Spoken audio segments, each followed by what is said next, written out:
खोज निकाला ड्रोन को तबाह करने वाला खतरनाक हथियार। अब आई डीआरडीओ की असली वजह सामने, क्यों नहीं कर रहा था ड्रोन का निर्माण। दोस्तों, युद्ध के लड़ने की तरकीबों में लगातार बदलाव आता जा रहा है। इस वक्त युद्ध को अनमैन्ड व्हीकल, फाइटर जेट और ड्रोनों के जरिए लड़े जाने की तैयारी की जा रही है। उधर पिछले साल से ही चीन ने अपनी सेना की भारी संख्या को सीमा से पीछे करके ड्रोन की तैनाती की है, जिसके बाद से भारत पर चीन के प्रहार का गहरा संकट मंडराने लगा है। लेकिन अब जो कुछ भी भारत के डीआरडीओ ने किया है, उससे चीन और पाकिस्तान की पूरी तैयारियां एक झटके में तबाह होने वाली है। अभी तक यह माना जा रहा था कि भारत में फाइटर जेट और मिसाइल भारी संख्या में मौजूद है, लेकिन अभी गिने चुने ड्रोन ही भारत के पास है। लेकिन डीआरडीओ ने ड्रोन का तो निर्माण नहीं किया है, लेकिन उसकी जगह एक ऐसे घातक हथियार का निर्माण किया है कि ड्रोन इसके आगे एक भी ड्रोन टिक नहीं पाएगा। भारत के डीआरडीओ ने किस हथियार का निर्माण किया है, इसे समझने के लिए आपको सबसे पहले अजरबैजान और आर्मेनिया के बीच हुए युद्ध को समझना होगा, क्योंकि इसी युद्ध को देखकर डीआरडीओ ने इस हथियार का निर्माण करना शुरू कर दिया था। और आज भारत ने दुनिया में बहुत बड़ा खेल कर दिया है। अब भारत को देखकर कई देश इस तरीके से हथियारों का निर्माण करने शुरू कर चुके हैं। दरअसल आपको बता दें कि आर्मेनिया और अजरबैजान के बीच 2020 में एक भयंकर युद्ध हुआ था। यह युद्ध केवल 6 हफ्ते चला था, लेकिन इसमें इतनी भारी तबाही हुई थी कि बड़े बड़े देश हैरान रह गए थे। आर्मेनिया के मुकाबले अजरबैजान बहुत ही कमजोर देश था। आर्मेनिया के पास एक अनुशासित और ताकतवर सेना थी।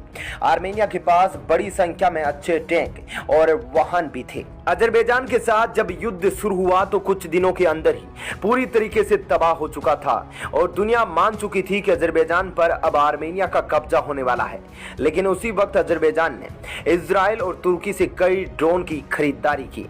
तुर्की की ओर से बख्तियार TB2 ड्रोन अजरबैजान को सौंपा गया, जिसके बाद अजरबैजान ने रातों रात आर्मेनिया की कमर तोड़ दी। आर्मेनिया के ताकतवर युद्धक विमान, शक्तिशाली टैंक और तोप सब ध्वस्त हो गए और अजरबैजान ने हारे हुए युद्ध को एक रात के अंदर ही जीत लिया। उधर जैसे ही पाकिस्तान की नजर आर्मेनिया और अजरबैजान पर पड़ी तो पाकिस्तान ने भी तुर्की से कई ड्रोन की डील कर डाली।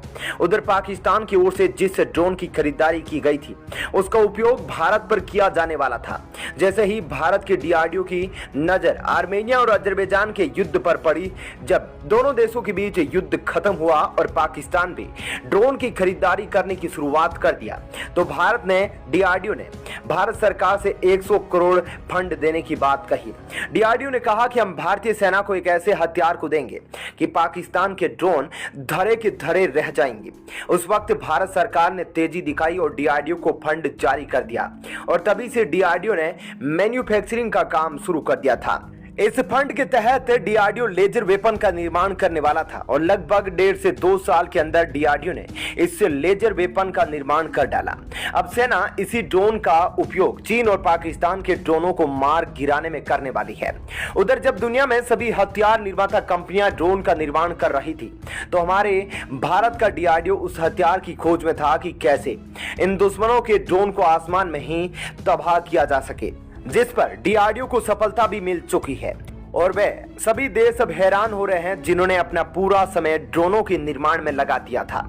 अब इसका परीक्षण बस कुछ ही दिनों में किया जाने वाला है। इस लेजर वेपन से जिस ड्रोन पर निशाना साधा जाएगा, उसके लिए डीआरडीओ ने एक टेंडर जारी किया है, जिसमें डीआरडीओ ने कहा कि उनको एक fixed wing unmanned aerial system की तलाश है, जिसका उपयोग एक्सपेरिमेंट के तौर पर किया जाएगा। यानी कि इस ड्रोन पर लेजर वेपन से हमला किया जाएगा। अगर यह लेजर वेपन ड्रोन को तबाह करने में सफल होता है, तो भारत दुनिया की पटल पर अपनी ताकत का प्रदर्शन करने वाला है।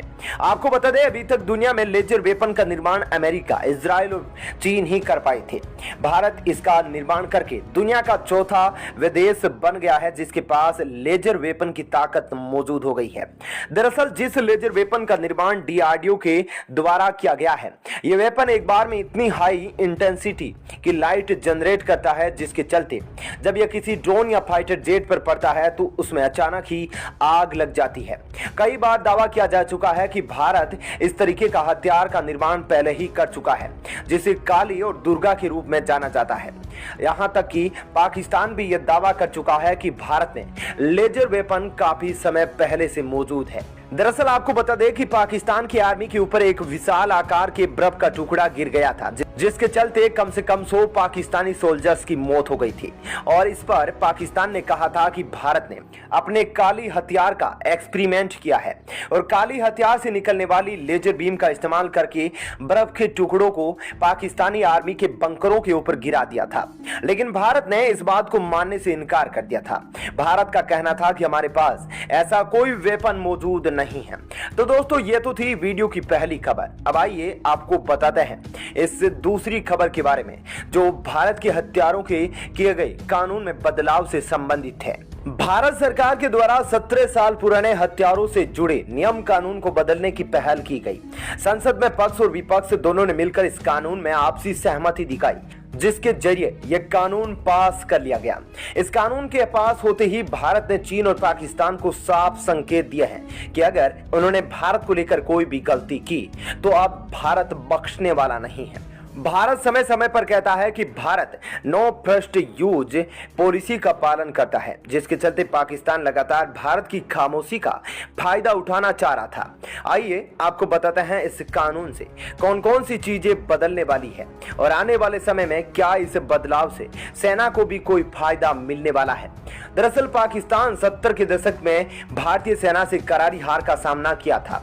उसके बाद पाकिस्तान में एक ऐसे संगठन का निर्माण किया गया जिसका नाम ये पता लगाना था कि भारत को कैसे युद्ध में पाकिस्तान हरा सकता है। इस संगठन ने कई सालों तक पाकिस्तान और भारत की ताकतों का अध्ययन किया। जब इस संगठन के द्वारा पाकिस्तान सरकार को रिपोर्ट सौंपी गई तो इस रिपोर्ट में बहुत ही हैरान करने वाली बातों का खुलासा किया गया था। इस रिपोर्ट में कहा गया था कि भारत को कभी भी पाकिस्तान युद्ध के जरिए नहीं हरा सकता है और जब भी पाकिस्तान भारत से सीधे युद्ध करने के लिए आगे आएगा तो पाकिस्तान में केवल तबाही परिणाम में मिलने वाली है। लेकिन इस रिपोर्ट में यह भी बताया गया कि कैसे पाकिस्तान भारत को हरा सकता है। इस रिपोर्ट में कहा गया है कि अगर पाकिस्तान को भारत को हराना है तो सबसे पहले भारत को आतंकवाद के जरिए कमजोर करना होगा। भारत का ध्यान पाकिस्तान से ज्यादा आतंकवाद की ओर केंद्रित करना होगा और तभी से पाकिस्तान भारत में लगातार आतंकवादी गतिविधियों को बढ़ावा दे रहा है। पाकिस्तान भले कर्ज में डूबा हो, लेकिन भारत में आतंकवाद को बढ़ाने के लिए फंडिंग करता आया है।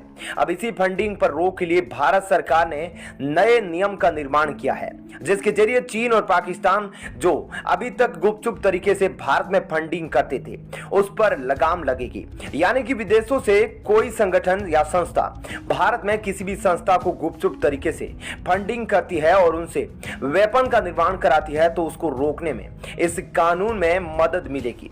इस कानून के तहत यदि भारत के अंदर मौजूद कोई तत्व दूसरे देश से फंडिंग करता है तो अब भारत सरकार को यह पूरी छूट होगी कि उसकी जांच की जाए और उसके अकाउंट को फ्रीज कर दिया जाए।